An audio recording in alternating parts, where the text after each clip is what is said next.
평화를 사랑하지 않을 사람은 없습니다. 전쟁과 싸움을 기뻐할 사람은 없습니다. 어떤 한평생을 싸우지 않고 그렇게 평화롭게 지냈던 부부의 이야기가 미국에 있었습니다. 한평생을 살면서 어떻게 한 번도 싸우지 않았을까 궁금해서 기자들이 가서 물었다고 합니다. 그 남편하고 인터뷰를 하는데 그 남편에게 물었습니다. 어떻게, 비결이 뭡니까? 어떻게 아내와 한 번도 싸우지 않았습니까? 그러자 이 남편이 잠잠히 눈을 감더니 옛날을 회상하듯이 이야기를 시작했습니다. 아내와 함께 결혼을 하고 신혼여행을 갔습니다. 그런데 아내가 고양이 한 마리를 데리고 왔더라죠.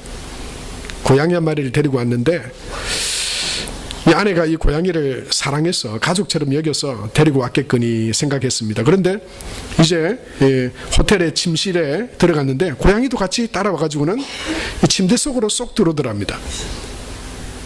그리고 이제 침대에서 이불을 덮고 이제 자리하는데 이 고양이가 그만 이 남편의 손가락을 탁 깨무는 거예요. 그래서 이 남편이 아야 하죠. 그 아내가 놀라서 그 고양이를 딱 잡고는 딱 고양이 눈을 보더니만 하나 이러는 거예요. 그리고는 별일 없이 또 자려고 했습니다. 그런데 이번에 이 고양이가 또 일어나더니 또 이불 속에서 이번에는 아내의 손가락을 탁 깨무는 겁니다. 아마 이 오랜 여행과 비행기에 고양이가 긴장을 했는지 아내는 그 고양이를 목덜미를 탁 잡더니 둘 그러는 거예요. 도대체 아내가 이 하나 둘을 왜 세나 그랬는데 세 번째 이 고양이가 또 이불 속에서 있다가 그만 아내의 손가락을 물었습니다. 아내가 갑자기 고양이의 목을 잡더니 밖으로 나가서는 가방에서 주섬주섬 뭘 찾더니 총을 하나 꺼내가지고 밖에 나가가지고는 셋 하면서 고양이를 팍 쏴 죽여버리는 거예요. 남편이 깜짝 놀랐습니다. 도대체 이 사람이 도대체 뭐 하는 사람인가, 어떤 여잔가. 이때까지 한 번도 연애를 하고 사귈 때 이런 적이 없었는데 아니 총은 또 왜 가지고 왔고 이 고양이가 좀 깨물었다고 한들 왜 이 고양이를 쏴 죽이는 이 결혼을 잘못한 거 아닌가, 온갖 이 이상한 생각이 다 들었습니다. 그래서 당신 왜 그러냐고 그러니까 이 아내가 남편을 싹 쳐다보더만 하나 예, 남편이 그 다음에 아니 당신 하나 고양이 쏴 죽일 때 하나 둘 하더니만 나한테 왜 하나 그러냐 둘 이러니까 그 다음부터는 입을 닫았답니다. 셋 나오면 큰일 날까봐. 그 다음부터 이 남편이 아내가 혹시 불편하지 않으신지 뭐 어려움이 없으신지 그 아내를 보면서 한 번 더 심각하게 싸우지 않았답니다. 왜냐하면 셋 나오면 큰일 나니까. 여러분 세상에 평화를 좋아하고 또 싸우지 않는 것을 좋아하지만 그러나 그게 진정한 평화는 아니죠. 무서워서 못 달라든다. 이건 참된 평화가 아닙니다. 서로가 사랑하고 또 서로가 아끼면서 서로가 누가 높고 낮음이 아니라 서로 평화롭게 지내는 것, 그것을 우리가 다 원합니다. 여러분 우리가 살아가는 삶에도 다 이런 가정에도 평화가 있기를 원하고 또 관계 속에서도 교회 안에서도 또 특히 우리나라는 이 남북의 이 갈라짐과 분쟁 때문에 늘 노심초사하고 걱정하지 않습니까? 평화가 무엇보다도 필요하고 또 중요한 때에 우리가 살아가고 있습니다. 우리는 누군가와 함께 살아갈 때 관계 속에서 평화롭게 지낼 때 그것이 우리에게 덕이 되고 또 우리에게 도움이 되고 힘이 될 때가 있습니다. 그 사람과 평화롭게 잘 지내면 우리에게도 참 힘이 되죠. 힘이 있거나 능력이 있거나 또는 뭐 재능이 있거나 이런 나보다 훌륭해 보이고 또 어떤 조건을 갖추어진 사람과 함께 평화롭게 잘 지내는 것은 참 자기에게도 덕이 됩니다. 그래서 우리는 이 반사된 영광 누리기 이런 걸 합니다. 어떤 누가 유명한 사람이 우리와 학교가 같다든지 또는 고향이 같다든지 그러면 그 사람이 고향이 거기더라고. 나도 그게 나도 김해. 김해에서 뭐 유명한 사람이 나왔다 그러면 저도 내 고향도 김해입니다. 김해. 그 사람 고향. 우리는 흔히 그렇게 이야기 잘합니다. 누가 야구 선수 중에 또는 탤런트 중에 유명한 사람 중에 송도 출신이다 그러면 그 사람 송도더라고. 나도 송도에 살잖아. 이러면서 우리 막 서로 그것에 같이 어울려서 이렇게 알려지게 되는 것을 사람들이 다 그런 심리들이 다 있습니다.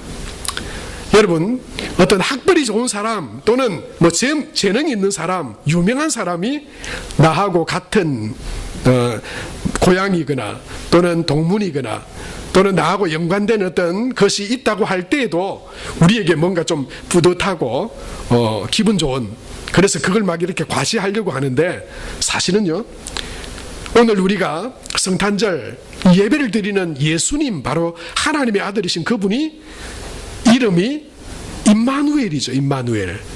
한번 초등학생들 우리 한번 따라 해볼까요? 임마누엘.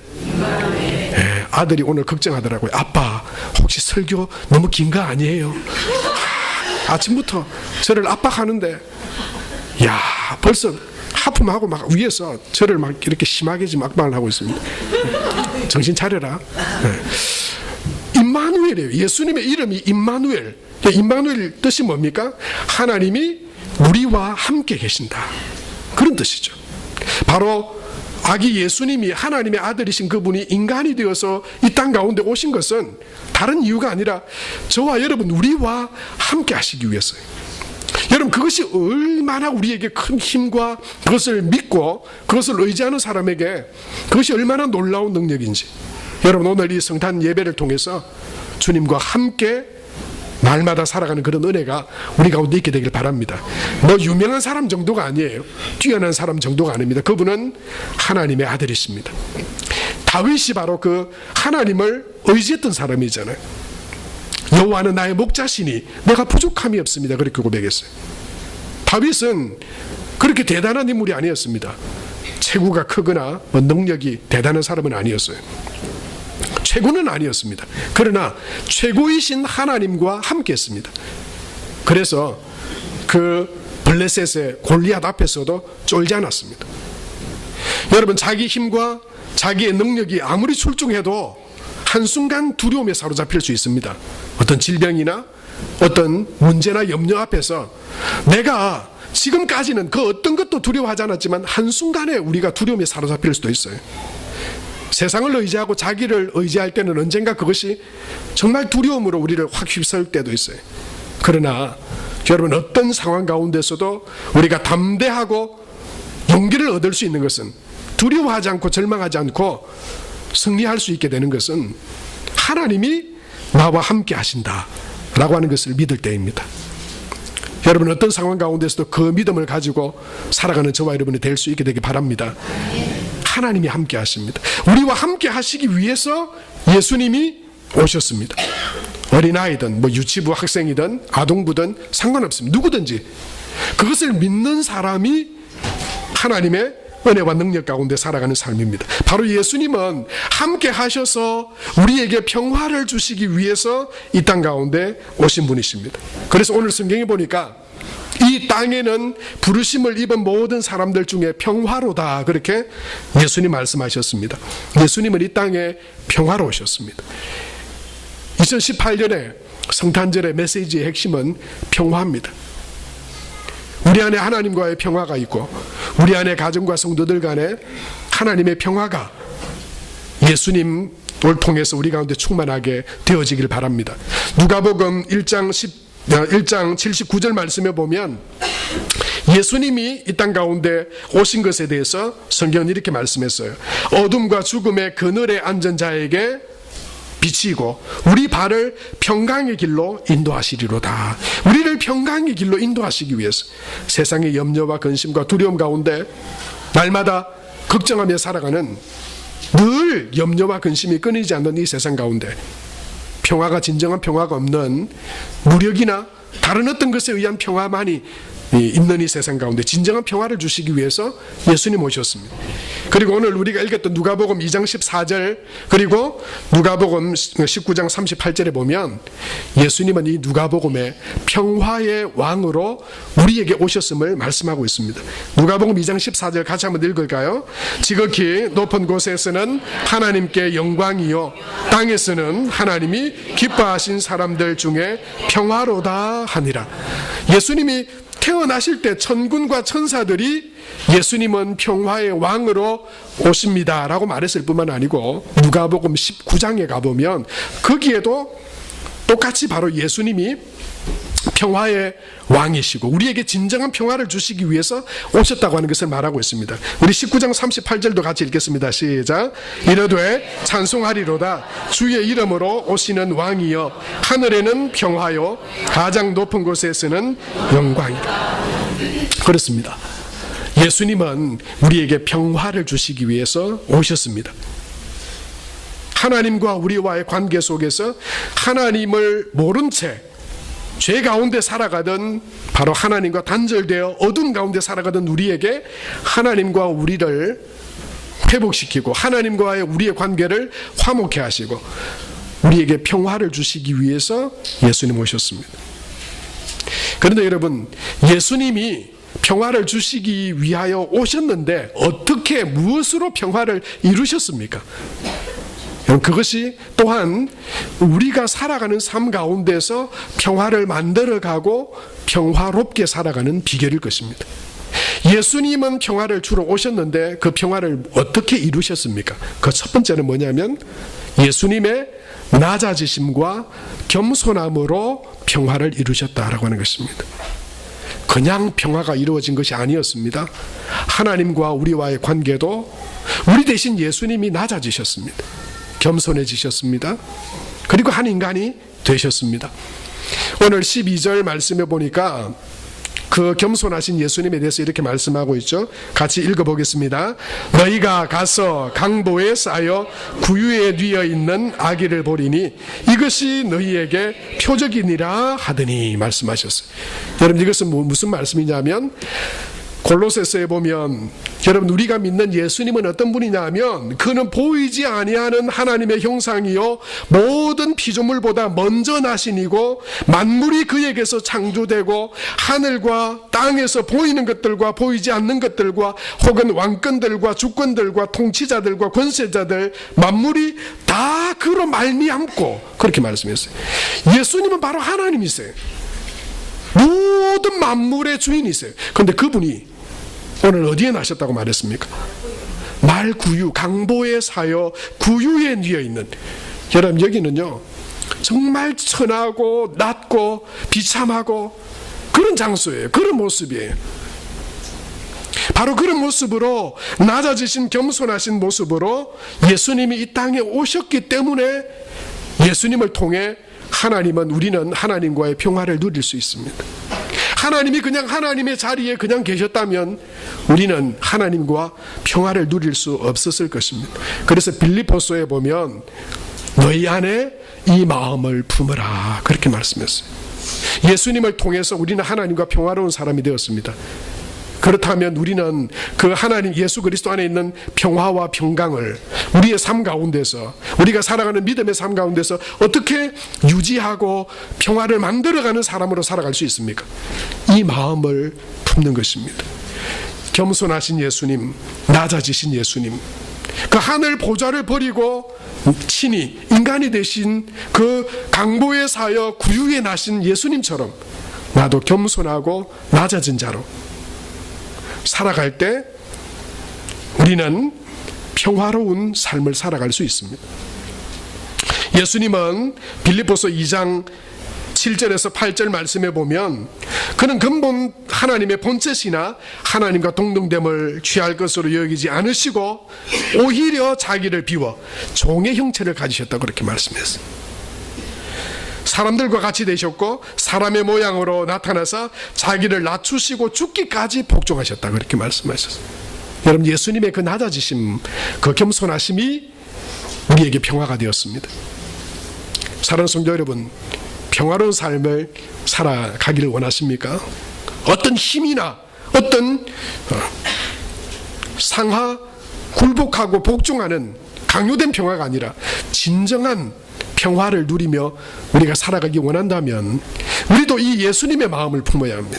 가정에서, 사람들과의 관계 속에서, 학벌이나 재물이나 명예나 심지어는 교회의 직분을 내세우면서 자신을 내세우고 자기를 높이려 한다면 진정한 평화는 이루어질 수 없습니다.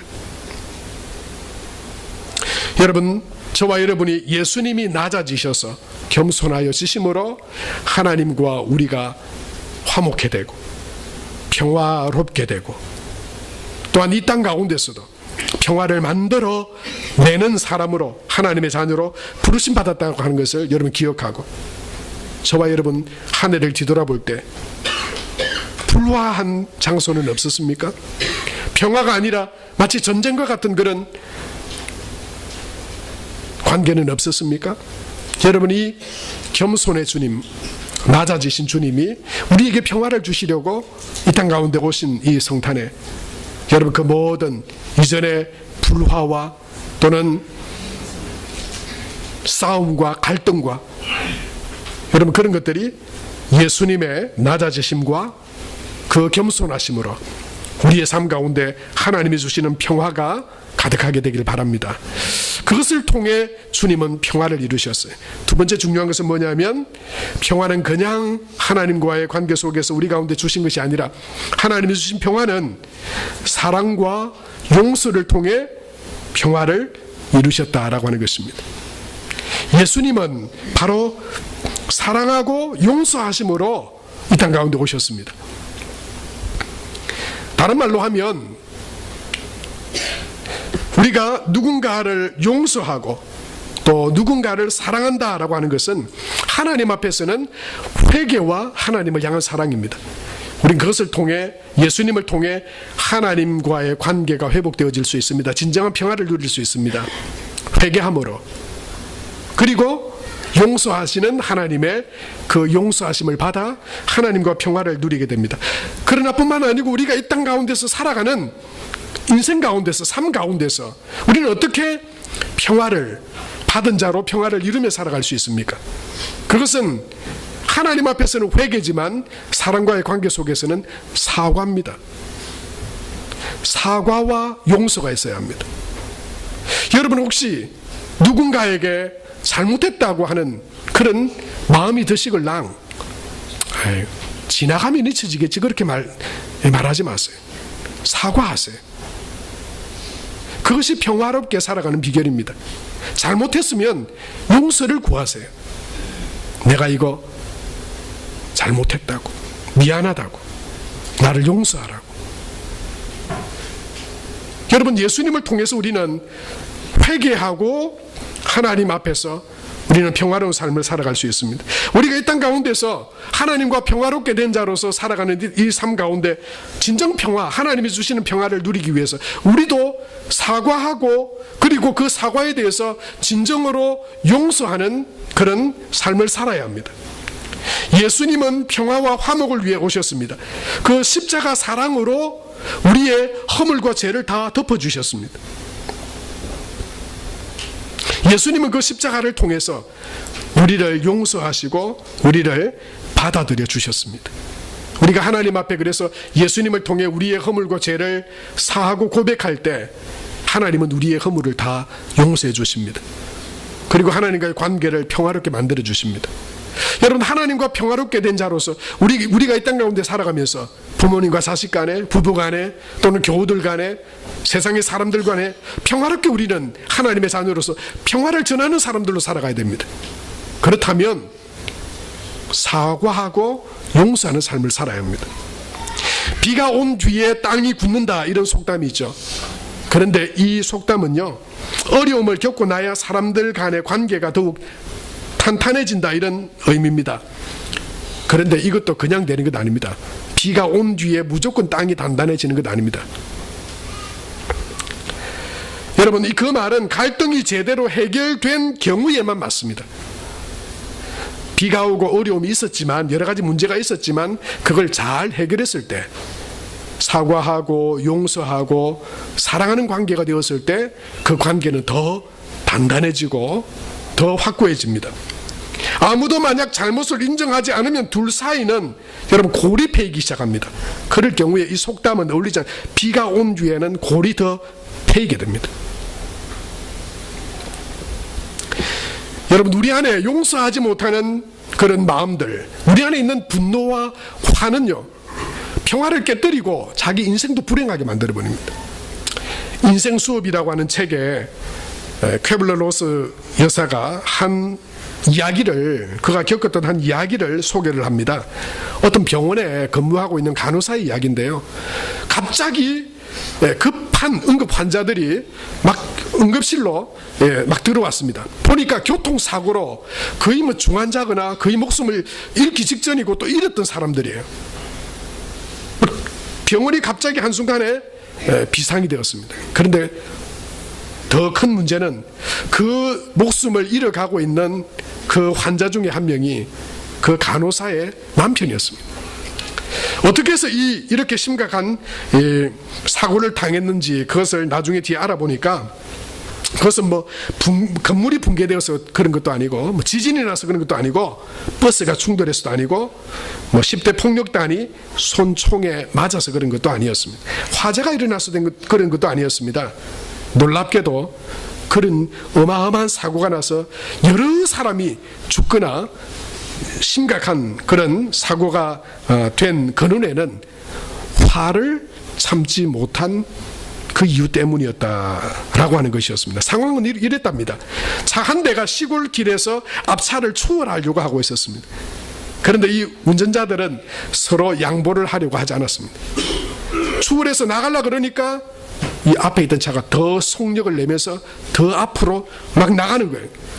이 추월하려고 하는 사람은 화가 나서는 더 속력을 내서 그 차를 앞지르려고 더 속도를 냈습니다. 갑자기 커브길에서 마주오는 차가 그 두 대의 차를 동시에 다 들이받아 버린 것입니다. 바로 이 간호사의 남편은 화가 난 운전자 중에 한 사람이었습니다. 서로 앞지르려고 한 운전자는 그 사람이 평생 자기가 한번 보지도 못한 사람입니다. 알지도 못한 사람이에요.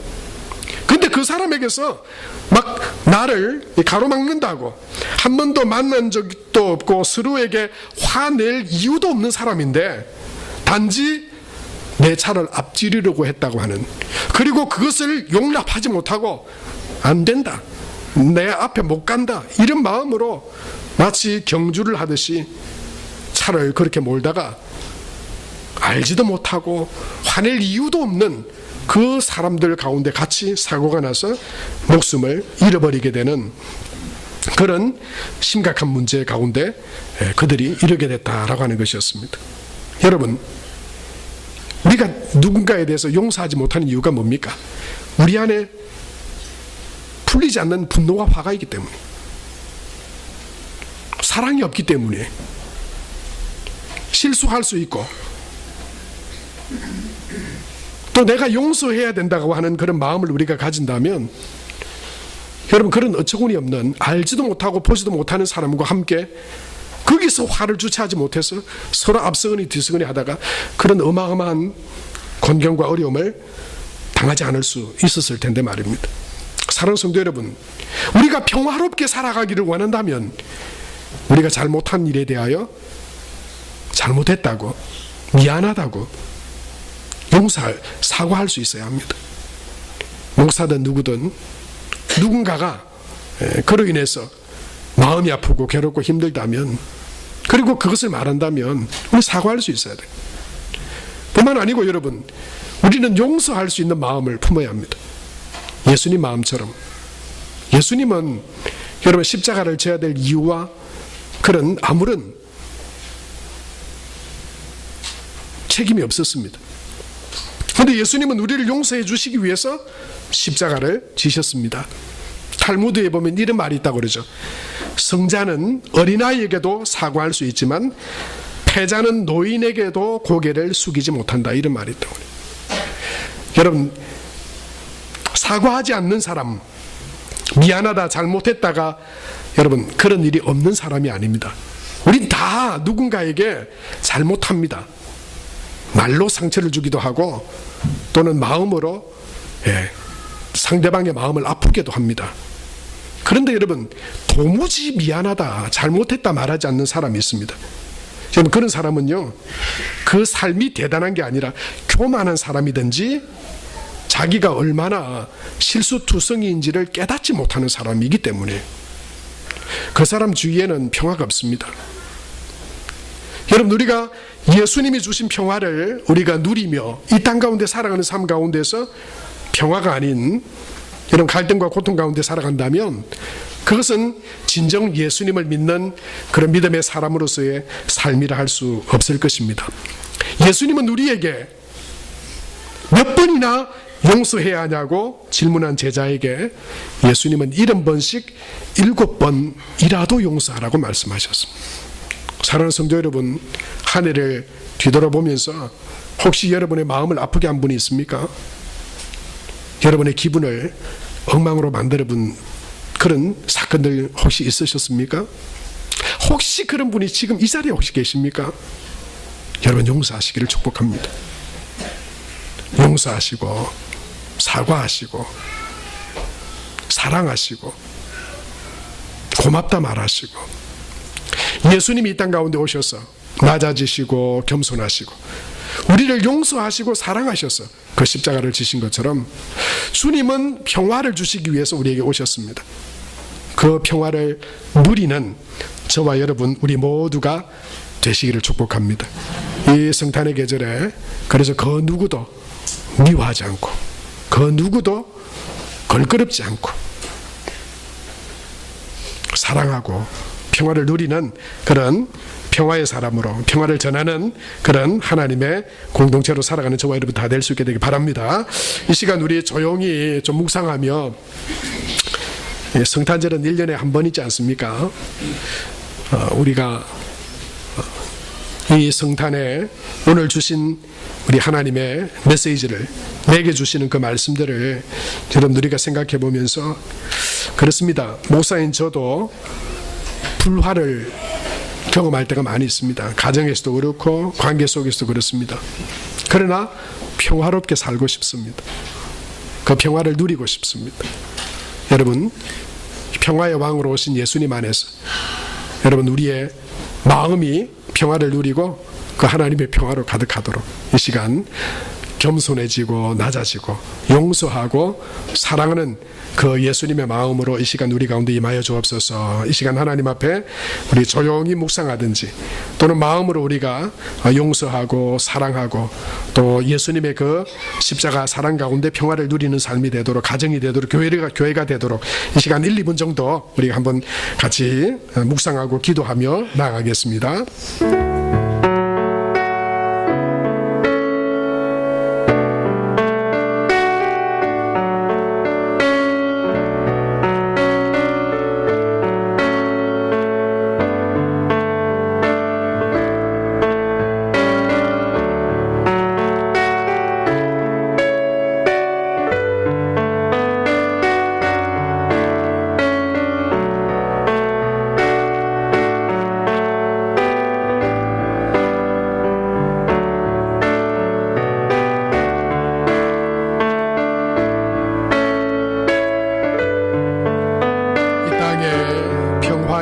왕으로 오신 주 예수님, 죄로 말미암아 하나님과 원수가 되었고 불화했던 우리를 평화되게 하시니 감사합니다.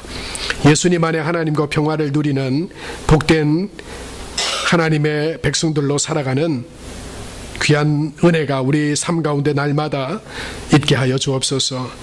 그 하나님 주신 평화, 예수 그리스도를 통해 우리에게 주신 그 평강을 우리의 삶 가운데, 또한 우리의 가정과 교회 가운데, 세상 가운데 그 평화의 전달자로, 평화를 만들어가는 사람으로, 예수 그리스도 안에 있는 그 평화를 전하는 평화의 전달자들로 우리 모두가 살아갈 수 있도록